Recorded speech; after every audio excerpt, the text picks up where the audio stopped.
أعوذ بالله من الشيطان الرجيم. بسم الله الرحمن الرحيم.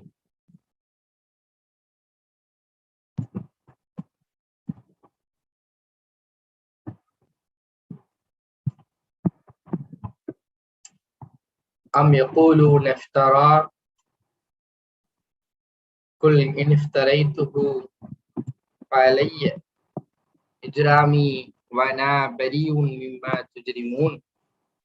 This ayat is an interruption.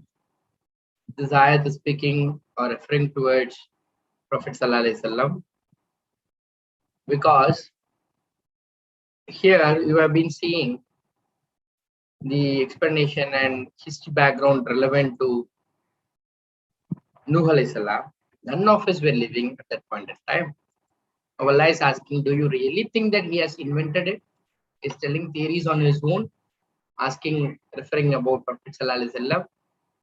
If Allah is asking Prophet Sallallahu Alaihi Wasallam to say this, if I have invented it, if I have told Quran which has not actually been revealed to me, if I had done it, then its responsibility is on me. So then on me is my crime. So you have to, there is nothing to bother for you. But I am innocent of what you, innocent of such crimes that you commit. So this is an interruption in the sayings where Allah is trying to reaffirm that this Quran is not forged by Prophet Sallallahu Alaihi Wasallam, but it is a complete revelation from Allah himself. Now coming back to the discussion point of Nuh alayhi salam. Now it was revealed to Nuh alayhi salam that so the saturation level of belief has reached.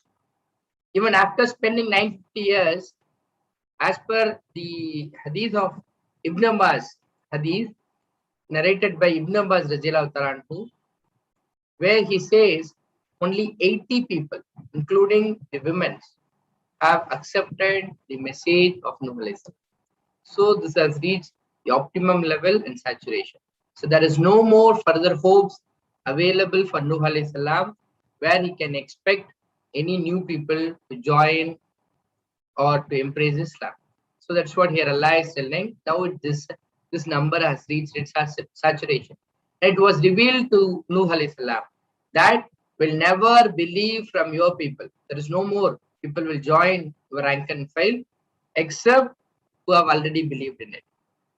So this number is very, very few. When compared to the efforts, the years of efforts, this is very few. But Allah is telling, do not be distressed. Do not feel distressed by what they have been doing, of the opposition that they have been doing against you.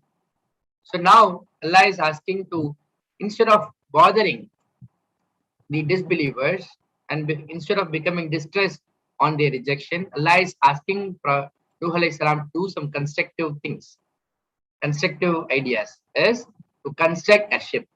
Very first shipbuilding industry evolves from here in the history of mankind, where Allah is asking Nuh alayhi salam to construct a ship under our watch, under our eyes, which means under our supervision. And our inspiration will help you to do the process of this construction. And do not address me concerning those who have wronged, and don't argue anything on behalf of the disbelievers, because verily they are going to be drowned. This is going to certainly happen. So as per the instruction of Allah, now Nuh alayhi salam has started constructing the ship, and he was constructing the ship, and whenever people passed by him, the chiefs of his people, they ridiculed him, they mocked at him, and some said, are you going to drive this ship on to a land? And people mocked and said, he is making ship to drive it on a land, because they had no clue of what is going to happen next and how the ship will be utilized. Because here there is a crisis which Nuh alayhi salam could foresee, and he is bringing out a solution for the people. When he was working on the solution, people really ridiculed him, mocked at him, made fun of him. Now Nuh alayhi salam is answering for this such a ridicule and joking of the chiefs. And he said, Nuh alayhi salam said, if you ridicule us, then we can ridicule you as you ridicule. Do you think I will also do the same? Do you think it's a question? Do you think I will also repeat the same and do the same job of ridiculing and answering our comments? That's not a job. Do a constructive business and to do a constructive and proactive activity to save people from the danger, forthcoming danger is the highest priority for me. Not to answer for every comments and the dialogues and mocking of yours. And now he concludes the discussion and says, soon you will know why I have been preparing this, why I am doing this construction of ship business. And soon you will know on whom will come the punishment, and that such are those people who will be disgraced.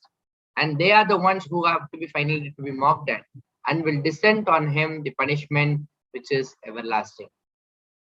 Till when came our command and overflowed the oven, Allah says, Tanur, it's flooded. The entire city is flooded now. There are continuous rains from the sky, and the water logging is happening everywhere. Sure. We said, load it on, embark. Ihmil, you can say it as embark or load the ship. In it of every kind of pair, two pairs. That's what pair is two. And your family members. There is some inference on this. Nuh alayhi salam assumed that the family members is referring to his blood relatives. So he thought that his blood relatives will be saved from this punishment, except who has proceeded against him, except the person not accepted Islam or his word. And whoever believed should also be embarked onto the ship, and not believed with him except a few. The point is, not the majority has believed in him, only few have believed in him. And the Mufassirin says this ship had 3 floors, and the ground floors for the animals, and the second floor is for the humans, and the third floor is for the birds. And he arranged everything. And now the order comes that he said to embark. I mean, Allah asking Nuh alayhi salam to embark in it, the name of Allah, to say Bismillah before starting of any course, as we do here also. Here Allah is referring Nuh alayhi salam and asking alayhi salam to say Bismillah, the name of Allah, to start off its course and its anchorage. So this is the start of the journey, and this is the end of the journey. Verily, my Lord is Lagafur Rahim, is certainly of forgiving and most merciful. And now, and it sailed with them on the waves, which is like mountains. The water which was flowing around him, it flooded up as if it has waves that reaches the mountains. And now Nuh alayhi salam is calling out to his own son. Here the sad point of Nuh alayhi salam comes. Nuh alayhi salam is calling out to his son, and he was apart. Oh my son, he is far away. Oh my son, embark with us, get on to the boat and get into the ship. Believe in Allah and get into the ship, and not you become the disbelievers. See, Prophet was calling out his own son, but he rejected it. He said, I will take myself to a mountain. Don't worry, I will go to a mountain and that will save me. And he is not prepared to accept the message of the father, and that will save me from the water. He said, no time. I mean, the Nuh alayhi salam replied and said, no protected today from the commandment of Allah. There is no one can help you now except one on whom Allah has shown mercy. But when this discussion was happening and came between them a wave, and he was among those who drowned. He was shocked to see his own son getting drowned because of disbelieving in Islam. So now comes a question that will be discussed a little later. Now Allah said, and it was said, O earth, swallow your water. O sky, withhold. So now the punishment stops and subsided the water, and the water got subsided and was fulfilled the command. And that's how Allah is fulfilling his command, and it rested on the Mount Judi. Even this mountain is available till now. And now, and it was said, what happened to the people who are all wrongdoers? They couldn't all were drowned at one shot because of this rain. And now Nuh alayhi salam, Nuh alayhi salam could not come out of the shock that he has seen. See, just understand the mentality and the psychology of a father who is seeing his own son getting drowned in front of us. And now Nuh alayhi salam, out of distress and worry, he is now calling out to his own Lord, said, "Oh my Lord, verily my son is also of my family. You said you are going to save my people, my family in the ship. How come my son was missed?" This is something that we need to ponder on. Verily, I know verily your promise is true. How come he got missed? How come he got drained? And you are most judge. I know that I'm not complaining. Yet just understand. Nuh alayhi salam is not complaining. Nuh alayhi salam is not finding faults, but he is just asking clarification. You said my family members will be saved, but my son is also of my family.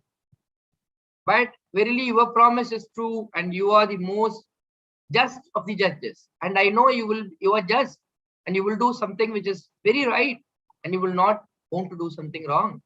Now Allah gives an explanation of what is this family. The definition of the family is being refined here.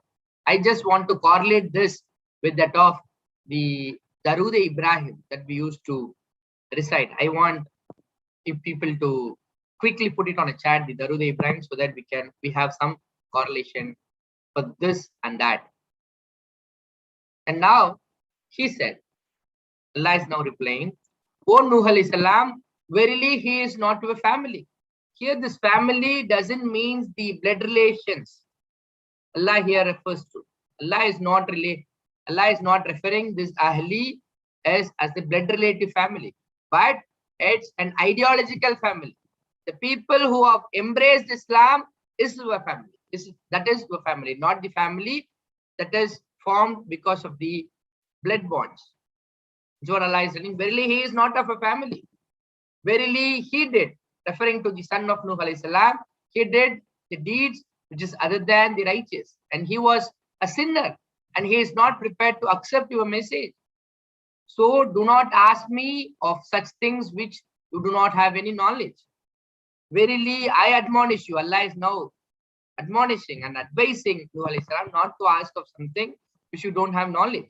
So the definition, the Mufassirin says, for a prophet, a definition of a family of a prophet. For example, in our Darud Ibrahim, we say Allahumma salli ala Muhammadin wa ala ali Muhammadin, we say. This means the family of Muhammad sallallahu alaihi wasallam. This is not just confining only to the blood relations of Prophet sallallahu alaihi wasallam, but this also have association with us. Such are the people who have taken the message of the Prophet seriously and have accepted the message, or to be called as a family of the Prophet. And that's what here Allah is referring, not to a son as belonging to a family, because the family here refers to the ideological family. The people who have accepted the ideology are the ones who are actually relating to the family of the respective prophets. So Allah is telling, so verily I admonish you, lest you become ignorant. So immediately Nuh alayhi salam corrects his mistake and says, "O my Lord, verily inni auzubika, verily I seek refuge in you. In that I ask you which what not I have of it any knowledge." This generally happens, a mistakes that we generally do in our duas also, where we ask some worldly things. We kept asking without having complete knowledge of it. When it was actually given, it becomes a much more test and trial for us. That's what he says, and beautiful dua that Nuh alayhi salam is also teaching us, and I seek refuge in you. In that I ask you, which doesn't, for that what not I have of it any knowledge, except you forgive for me. Unless you forgive me and you show mercy on me, I will become the losers. See the humbleness and the humility of the Prophet Nuh alayhi salam. So now Allah coming back, Nuh alayhi salam says, "Oh Nuh, go down with peace." Now everything got subsided. All the enemies and the disbelievers got wiped out in the land. Only handful of believers available. Now you can get down from the ship, and it is a blessing on you and on the nations from those with you. Which means all the communities which are saved in the flood, the nations will grant enjoyment. Then we will touch them from us a punishment which is painful. This needs to be cautioned. And now Allah is telling, coming back to the addressee of this entire conversation, Prophet Sallallahu Alaihi Wasallam, Allah is telling, this is from the news of the unseen. Who was there during the time of Nuh alayhi salam to report these news? Who is now reporting to you? We are doing it. Allah is telling, this is from the news of the unseen. We reveal it to you. Here you refers to Prophet Sallallahu Alaihi Wasallam. So we are telling it to you so that you take lessons from it and implement it in your life. And not you were knowing it before. You were not knowing about these incidences that happened at his point in time. I mean, during the life of Nuh alayhi salam, we are recording it and telling it to you, and not your people from before this. So, just the scenario of history repeats. Just be patient. First, bear. So be patient. Verily, the good end is for the God-fearing. That is the inference, the moral of this entire story of Nuh alayhi salam, where Allah concludes and says, you have to wait to see the results of Allah, and verily the good end is for the God-fearing. I can close this video now and I can open a new one